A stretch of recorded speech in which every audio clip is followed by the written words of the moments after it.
ويا اهلا بيكم، معاكم رانيا موسى وحكايه جديده ورا الروايه. والنهارده معانا كان لنور عبد المجيد الروايه الضخمه الدسمه الجميله جدا.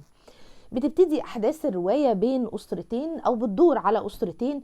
الاسره الاولى اسره من طبقه متوسطه، الاب طبيب ناجح وعنده ولد وبنت وزوجه محبه جدا، بس وحياتهم ماشيه عاديه جدا لغايه ما حصلت صدفه ان اتعرفوا على بنت صغيره بقت صاحبه بنتهم. البنت التانية دي من اسره ارستقراطيه لحد ما، الاب غني عنده نفوذ والأم بتشتغل في مكان مرموق جدا في الدولة، وكانت وحدتهم.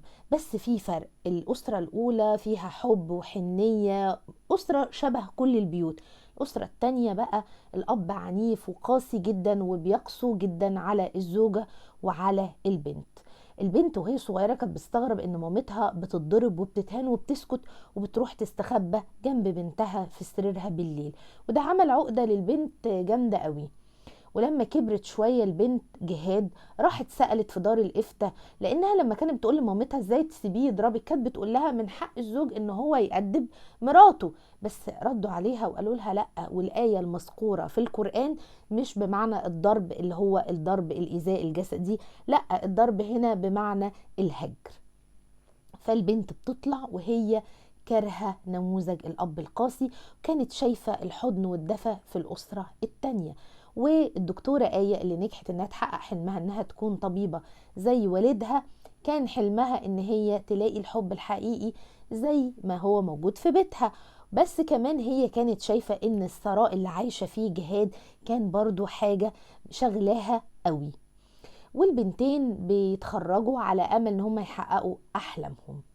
وكمان جهاد دي اللي هي من الأسرة الأرستقراطية الغنية كانت عندها حلم كبير، هي مهندسة، فكانت بتحلم إن هي تكون مخترعة وتساهم في إن إنقاذ ذوي الاحتياجات الخاصة باختراع شريحة تتحط في دراعهم ويعرفوا يلاقوهم، وحاجة هتنفعهم جدا. حاولت في مصر معرفتش، بس كانت بتفكر إنها تسافر بره، لكن قدرها وقعها بسبب قسوة الأب إنها تدور على الحب الحقيقي، ولقيته عنده أستاذ الجامعة اللي استغل صغر سنها وحاجتها للحب والحنية، وفعلا عمل معاها علاقة وكان بيتوهم له ان هو بيحبها. بس اول ما حس بالخطر، والخطر ده جاله منين؟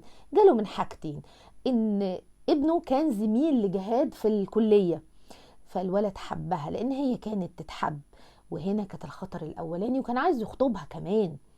ولما بقى الام عرفت، ام جهاد بهدلت الدنيا وراحت بلغت الزوجة. لما عرف الاستاذ الجامعة اهان جهاد وضربها على وشها، بس وجع قلبها كان اكبر كبير بكبير وكتير من وجع وجهها. فبتقرر ان هي تسافر وتمشي من مصر ومحدش يعرف هي فين، لكن كانت بتراسل صاحبتها. الاب طرد الام، هو كان راجل بخيل في مشاعره وبخيل في فلوسه وبخيل في كل حاجة. الام علشان بتشتغل فكانت عارفة تصرف على نفسها. آية كانت موجوعة جدا من غياب صاحبتها اللي هي الطبيبة، لكن عوضها شوية حب زميلها، وكمان بتتجوزه وبتحاول انها تحقق الحلم بتاعها. نيجي للجهاد. بعد ما سافرت كانت فاكرة بقى ان الغربة دي يا سلام بلد بره هتفتح دراعاتها ليها وتحتويها. اولا واجهت صعوبات كبيرة جدا ان هي تحقق حلمها كمخترعة، وعملوا لها عقد، وكمان كانت مجهدة جدا جدا هناك، شغل وبس مفيش مشاعر. بس بتحاول برضو تدور على الحب اللي كان مفقود في حياتها وبتلاقيه، بس للأسف هيكون لا من جنسيتها ولا من ديانتها. وبتحصل أحداث وحشة في الفترة دي، إنه بيتهموا العرب أو المسلمين كمان بالذات تحديدا إن هم إرهابيين، وكانت حصلت جرائم قتل بين ناس مسلمة وعربية لجنسيات مختلفة أو على غير ديانتهم. وفجأة بيتقتل الحبيب اللي ما كانتش عارفة تحل المشكلة ازاي. أحيانا القدر بيختار لنا نهايات احنا مش متوقعينها، او بيقدم لنا الحل، بس الحل كان فيه مشكلة او كارثة، ان اتهمت جهاد بان هي القتلة. طبعا اهلها ما عرفوا، باباها اخيرا عرف ان هو لازم يكون سند وظهر لبنته، وبيقرر ان هو يسافر ويقف جنب بنته. وفعلا بتطلع براءة بعد ما باباها بيقف جنبها وبيحاول يرجع مامتها، بس بتكون خلاص مش قادرة ان هي تعيش معاه تاني. وكان حلم جهاد خلاص على وشك ان هو يروح، لكن لقت ان حلمها ان هي تكون مخترعة موجود وبيتحقق على ارض الواقع، فبتحاول تنسى موضوع الحب، بالذات لما لقت الاب بيقدم لها الحب والحنان اللي هي مفتقداه. بس بقى آية الدكتورة بتتجوز وبتلاقي صعوبات كبيرة في جوازها، وخصوصا ان زوجها مش من نفس المستوى بتاعها، هو من مستوى ريفي، عاداتهم مختلفة. فلما بتتجوزوا بعد فترة الام بتقرر تيجي تقضي وقت كبير مع ابنها.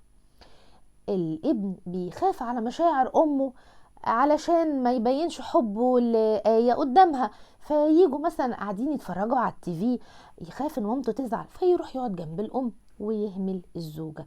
شوية بشوية ابتدت آية تكرهه وتحس ان ليه علشان ترضي امك انت تبعد عني؟ ليه؟ ده انت المفروض تبقى نموذج مشرف، وخصوصا ان هما خلفوا بنت جميلة وكان نفسها زي ما هي عاشت البنت تعيش بين اب وام بيتبادلوا الحب قدام الناس كلها، لانه حب ده حب الزواج حب شريف، علاقة في النور لازم الناس كلها تكون فرحانة بيها. لكن هو التفكير الغلط اللي خلاها تنهي زواجها، وبتلجأ للأب اللي برضه وقف جنبها وسندها. الطبيب ده والد آية كان سند للاتنين، ولما قررت هي جهاد ترجع برضه استقبلها هي وآية وقال لهم انسوا كل اللي حصل من مشاكل، وفي يوم من الأيام هتقولوا ده كان. يا رب تكون الرواية عجبتكم. تحياتي ليكم رانيا موسى، وما تنسوش تعملوا لي لايك وشير وسبسكرايب.